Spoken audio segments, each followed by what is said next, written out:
Advaita Makaranda. Advaita Makaranda. There is a text in the Sanskrit tradition called the Advaita Makaranda, which means simply the nectar of non-duality. It is attributed to a poet-philosopher named Lakshmidhara Kavi, writing somewhere in the 14th century, a period when the Advaita Vedanta tradition had grown dense with commentary and counterargument, when the marketplace of competing schools had made the direct question of identity feel distant and complicated. Into that landscape, Lakshmidhara offered something spare and sweet. The Advaita Makaranda presents itself as an introductory text, a set of verses for beginning students, but what it actually delivers is something far more immediate, a series of first-person declarations in which the voice of awareness speaks directly about its own nature. The verses ask you not to study consciousness from the outside, but to recognize what you already are from the inside. With that, let us enter the text itself. Advaita Makaranda, the nectar of non-duality. Verse 1. I bow to the infinite bliss, the dark-hued Lord. With a single glance, he dries up the ocean of the great trance. He is the auspicious one, the shape of the world's well-being. A small note for listeners. The dark-hued Lord in this opening verse is understood by most canonical commentators as a reference to Vishnu, or to Krishna as his celebrated form. It is a traditional invocation, a bow to the divine before the teaching begins, and it carries none of the contradiction it might seem to carry. For in the Advaita vision, even the God one bows to is, in the end, none other than the self one is about to recognize. Verse 2. This is the math of the Spirit. I exist, I am always here, I shine, I am always aware, I am loved, I am never repulsive to my own self. Because of these three it is proven, I am the infinite, I am existence, awareness, and joy. Verse 3. Inside me alone, the infinite space is born. Inside me the wind blows. Inside me the fire burns. Inside me the water flows and the earth stands firm. I am the ground that holds the stars. Verse 4. I am the witness of all things, but nothing can witness me. Even if the whole world vanishes, I do not vanish. I am the one who remains to see the nothing. Verse 5. The sun does not light me. The moon and the stars have no glow here. The fire is cold in my presence. I am the light that lights the sun. I am the divinity we worship in the silence. Verse 6. I am the entire universe. Everything is rooted in me. Everything melts back into me. I am the one, the non-dual, the absolute. Verse 7. I have no birth, I have no death. I do not grow and I do not wither. I am never bound and I am never released. I am the ancient one. Verse 8. I stand apart from the body, the breath, and the mind. I am the witness of the three cities, the city of waking, the city of dreams, and the city of sleep. I am forever free. Verse 9. The senses and the mind run toward the world only because I am standing nearby. They are like puppets that dance because the master is in the room. I do not move, yet I move everything. Verse 10. From the ego down to the physical skin, everything seen is a dying thing, inert matter, a vanishing shadow. I am the seer. I am self-luminous. I am the unchanging. I am the eternal silence. Verse 11. I have no bondage, so I have no need for liberation. I have no use for the maps of scripture. I have no need for a teacher.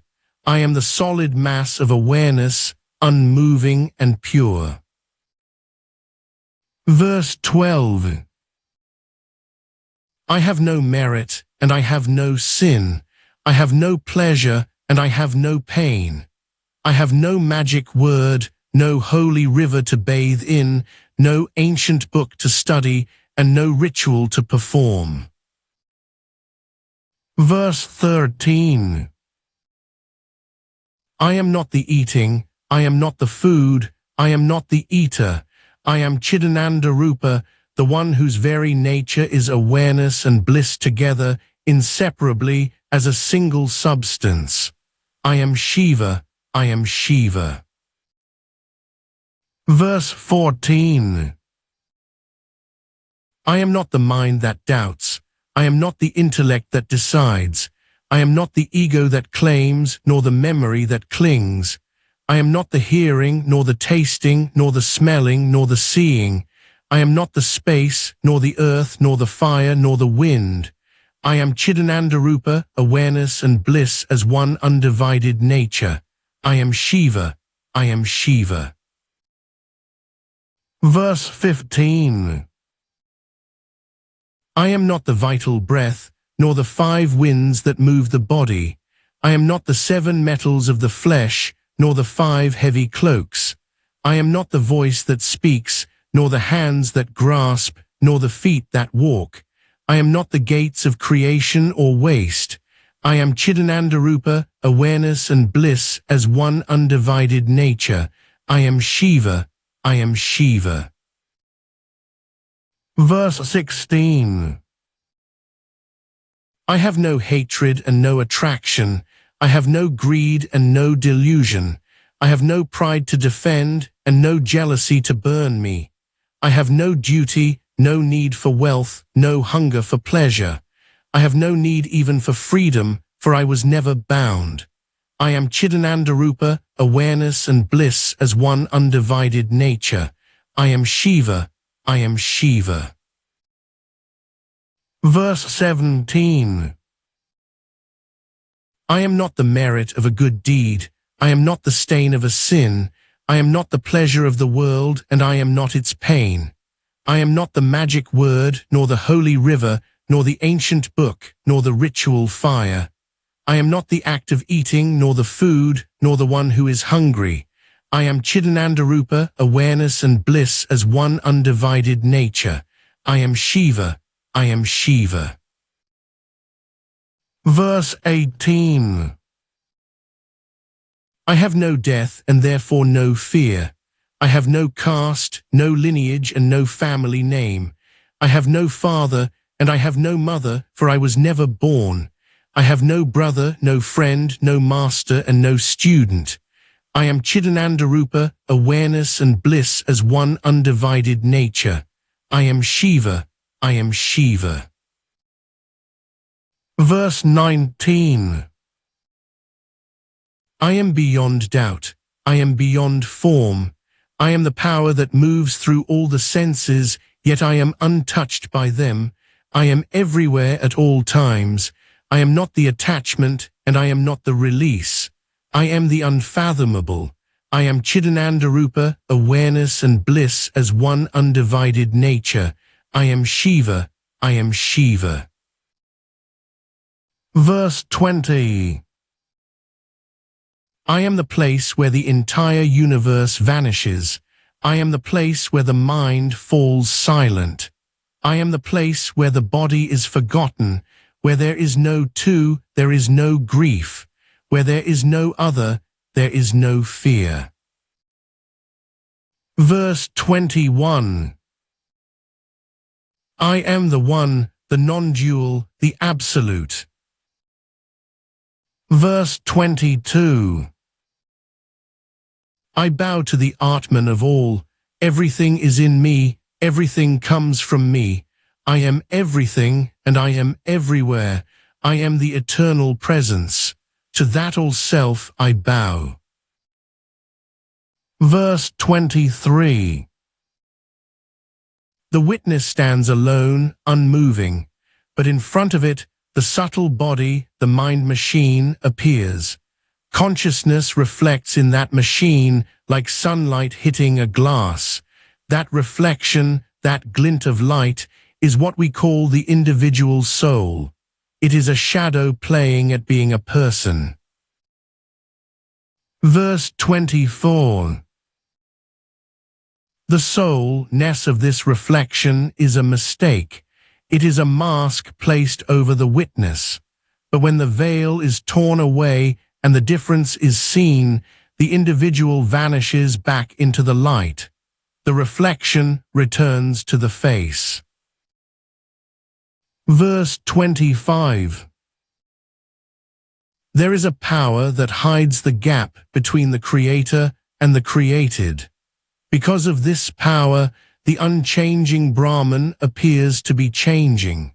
It looks like it has become the world, just as a rope looks like it has become a snake. Verse 26. When the fog of this power is cleared by wisdom, the truth is revealed. The change belongs only to the world. The birth and death belong only to the form. The self remains, as it always was, untouched, unborn, and absolute. Verse 27. Everything you see in this universe is made of 5 parts. It exists. It shines, which is to say, it is known. It is dear and it brings joy. It has a form. It has a name. The first 3, existence, awareness, and joy, are the nature of Brahman. The last 2, name and form, are the nature of the world. Discard the name and form, and you are left with nothing but the divine. Verse 28. This is the Advaita Makaranda, the nectar of the One. Whoever drinks this nectar daily, whoever holds these truths in their heart until they become the truth, that person will never wander again. They will never be thirsty in the desert of the world. They have reached the ocean. They are home. Here ends the Advaita Makaranda, the nectar of non-duality.